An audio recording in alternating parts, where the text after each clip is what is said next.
What would you do if you walked into a room full of people, balloons, streamers, the scent of cake frosting hanging in the air, and realized halfway through the applause that the celebration wasn't for you, wasn't even for the friend you thought you were there to honor, but for your ex-girlfriend and the guy she left you for?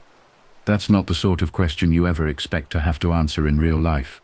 It sounds like the setup for some cruel sitcom gag, the kind of thing where the laugh track kicks in and you're supposed to chuckle at the absurdity. But when it's your chest tightening, your throat drying up, and your hands going clammy while everyone else is shouting surprise, it stops being funny real quick. That's exactly what happened to me. And if you've ever wondered how someone reacts when the ground falls out from under them in the middle of a crowded living room, buckle up. This isn't just a story about heartbreak, though there's plenty of that baked in. It's about perspective, about how betrayal can look different depending on which angle you catch it from. And how sometimes the most humiliating nights of your life can also be the ones that teach you what you're really made of. It started like any other Friday night invite. My buddy James sent me a quick text earlier that week.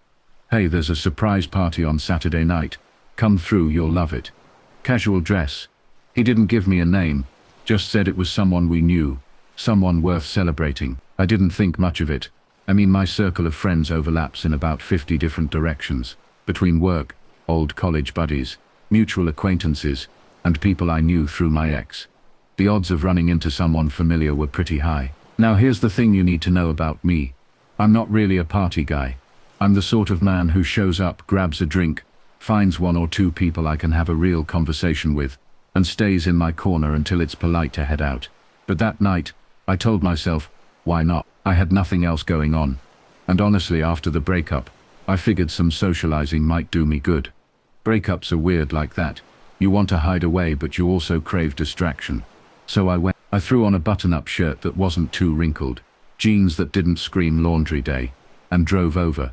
The house was one of those suburban 2 stories, the kind with trimmed hedges and a driveway already packed with cars. I parked down the street, walked up, and knocked. James opened the door with this huge grin on his face, clapped me on the shoulder and whispered, "Glad you could make it. Shh, they'll be here any minute." Inside, the place was buzzing. There must have been at least 30 people crammed into the living room, whispering and laughing, holding balloons, someone setting up the cake on the counter. The air had that electric, conspiratorial feel of a secret about to burst out, and for a while I let myself get swept into it. I smiled, I nodded, I even helped adjust one of the streamers drooping from the ceiling. Then the door opened. Everyone crouched down a little, muffling their giggles, waiting for the cue. The lights flicked off.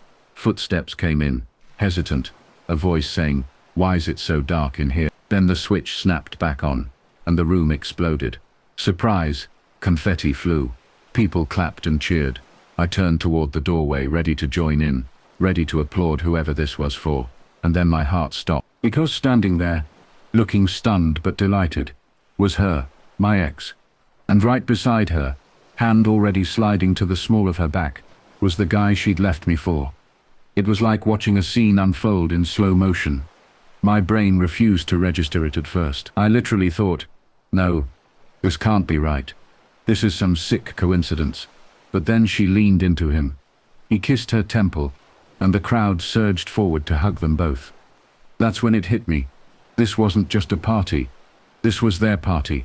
A surprise for them. I wish I could tell you I played it cool, but I shrugged and thought, well, good for them, and carried on with my night. But let's be honest, no one reacts like that. Not when you're blindsided in front of a room full of people who apparently all knew something you didn't. My stomach dropped, my pulse roared in my ears, and I froze. The crazy part, nobody seemed to notice me at first. They were all too busy hugging the happy couple, snapping photos, popping champagne. I stood there, plastered smile on my face, trying to process the fact that the woman I'd spent years loving was now being celebrated with the man she'd chosen over me. And here's where things get complicated. I could have left. I could have turned on my heel, walked out the door and never looked back. But something in me, maybe pride, maybe stubbornness, maybe just morbid curiosity, kept me rooted to the spot. I wanted to see how far this charade would go. I wanted to test myself, to see if I could survive the kind of emotional ambush that would have wrecked me 6 months earlier. So I stayed. I laughed when someone cracked a joke. I accepted a drink when it was shoved into my hand. I even forced myself to congratulate them. When the tide of guests finally carried me close enough, she looked surprised to see me surprised, and if I'm not mistaken, a little guilty. He, on the other hand, grinned like he'd won some invisible prize. Maybe he thought he had. What followed was one of the strangest nights of my life. I found myself floating through conversations half in a daze, half hyper-aware of every detail. The playlist pumping from the speakers, the taste of cheap beer on my tongue, the way she laughed at something he whispered in her ear. It all etched itself into my memory. Every second was a reminder of what I'd lost, and what I'd managed to survive. And that's when I realized something important.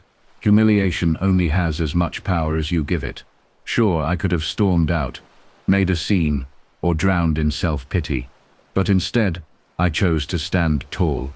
I chose to face the awkwardness head-on, to smile even when my chest was on fire. Because deep down, I knew this wasn't the end of my story. It was just another plot twist. Later that night, I found myself out on the porch, away from the noise, nursing what had to be my third drink. That's when an older guest I barely knew came out, lit a cigarette, and nodded at me. "Rough night, huh?" he said. I must have looked confused because he chuckled. "You think people don't notice? Son, everyone notices, but you're handling it better than most would." That stuck with me. Maybe I wasn't fooling anyone. Maybe my brave face was as transparent as glass. But the fact that I'd managed to hold myself together at all, that mattered. By the time I left, long after midnight, I felt different. Not healed, not exactly, but stronger.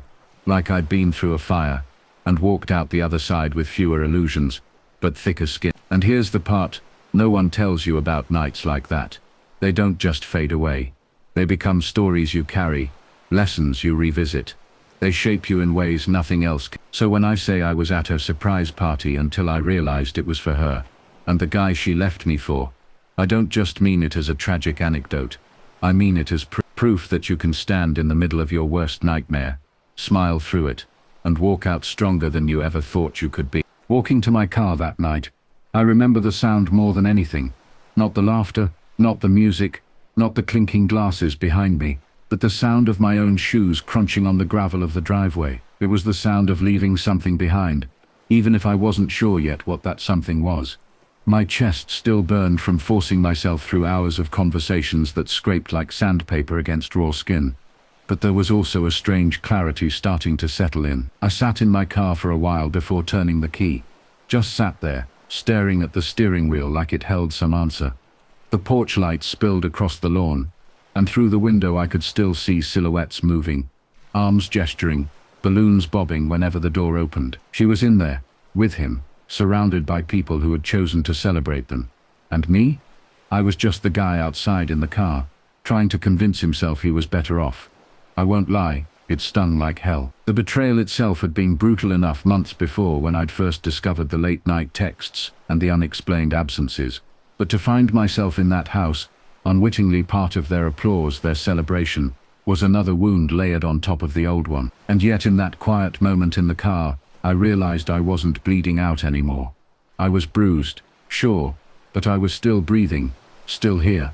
I drove home with the windows down, letting the cool night air slap my face awake. I remember talking out loud to myself, something I'd never really done before. "You survived that," I said. "You didn't run, you didn't cause a scene. You stayed, you shook hands, you walked away with your head up." It might sound silly, but repeating it out loud felt like claiming a small victory in a war I hadn't signed up for. The next few days were strange. My phone buzzed with messages from people who had been at the party. Some were casual, "Good to see you last night," like nothing unusual had happened. Others carried a sharper edge. "I didn't know you'd be there. Are you okay?" That second kind stung more, because it reminded me of what the older guy on the porch had said. Everyone had noticed. And yet, not a single person texted me to apologize. Not one person admitted they'd known I might be blindsided. That silence told me everything I needed to know about where I stood with most of them. Friends, acquaintances, whatever you want to call them, loyalty had its limits, and apparently I wasn't inside theirs anymore. For a while I wrestled with anger, not just at her or him, but at the whole situation. At James, Especially, he'd invited me, hadn't said a word, and let me walk straight into the lion's den. I replayed our text thread over and over, wondering if there was some hidden clue I'd missed. But no, he'd been casual, vague, and deliberately so. When I finally confronted him, he just I figured it'd be good for you, you know, like ripping off the band-aid. Better to just face it than avoid it forever. I stared at him in disbelief. You thought dropping me into a surprise party for my ex and her new guy was some kind of therapy? Come on, man, he said, laughing nervously. You handled it fine. You looked cool, strong. I wanted to punch him. I wanted to scream, but instead I just walked away, because that was the moment I realized some people don't actually have your back. They think they know what's best for you, but really they're just spectators in your pain. So I started pulling back. I cut down on the hangouts, the weekend meetups, the bar nights. Not in some dramatic, delete everyone's number way, just quietly, steadily. I stopped showing up, stopped replying as quickly, stopped putting myself in spaces where I might be treated as background noise in someone else's drama. It was lonely, sure, but it was also free. That loneliness gave me time to think, though, and thinking has a way of digging up all the stuff you thought you'd buried. Memories of her, of us, of the way things used to be before the cracks showed. I found myself reliving the early days, our first trip together, the nights we stayed up until sunrise talking, the stupid little inside jokes only we understood, and every time the memory ended with the reminder, she chose him, she chose someone else. I'd like to say I let it go easily, but I didn't. Some nights it gnawed at me until I couldn't sleep. I'd lie there staring at the ceiling, wondering what he had that I didn't, what I'd missed, what version of myself I could have been to stop her from leaving. That kind of thinking is poison, but when you're in it, it feels impossible to resist. What saved me wasn't time, at least not by itself. It was action. I threw myself into things I'd been neglecting. Projects at work, hobbies I'd set aside. I started running again. Not because I loved it, but because pounding the pavement with my feet gave me something concrete to focus on. Each mile was proof I could push through discomfort. Each drop of sweat was a reminder that my body still belonged to me, even if my heart felt stolen. And slowly, piece by piece, I began to rebuild. Not perfectly, not without setbacks, but steadily. Months later, I ran into them again. Not at a party this time, at the grocery store of all places. I was reaching for a carton of eggs when I heard her laugh behind me. That laugh, the one that used to make my chest tighten in a good way, back when it belonged to me. I turned and there they were, hand in hand, shopping cart between them, looking for all the world like a picture out of some domestic ad. For a split second I froze. The old ache flared, but then something unexpected happened. I looked at her, then at him, then back at the eggs in my hand, and I felt nothing. Not anger, not longing, not heartbreak, just a dull neutrality, like spotting two strangers you used to know from a distance. She noticed me, of course. Her eyes widened slightly, her mouth opening, like she might say something, but I just gave a polite nod, the kind you'd give a neighbor you barely recognized, and walked on. I didn't need to stop. I didn't need to make a scene. I didn't need to prove anything, because in that moment, I realized I was free. Here's the truth. No one wants to admit. Closure doesn't come from them.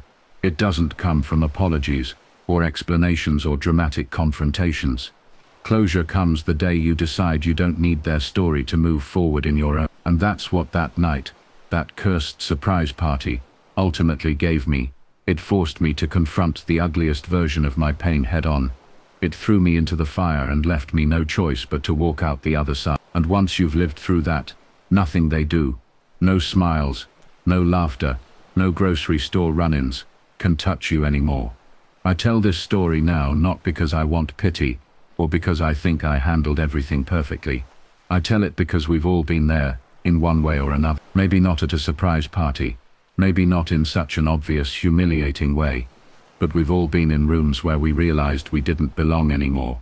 We've all had to clap for people who once broke us, and we've all had to decide whether to let that break define us, or refine us. So when I say I was at her surprise party until I realized it was for her, and the guy she left me for, I don't just mean I was unlucky. I mean I was tested, and somehow against the odds, I passed. Because surviving isn't about never getting hurt. It's about standing up again and again, until one day you realize the hurt doesn't own you anymore. And if you've ever been blindsided like that, if you've ever felt the sting of applause meant for someone else's happiness while you swallowed your own pain, let me tell you this: you're stronger than you think, stronger than they'll ever know. And one day you'll walk away from it all, not broken, not bitter, but free.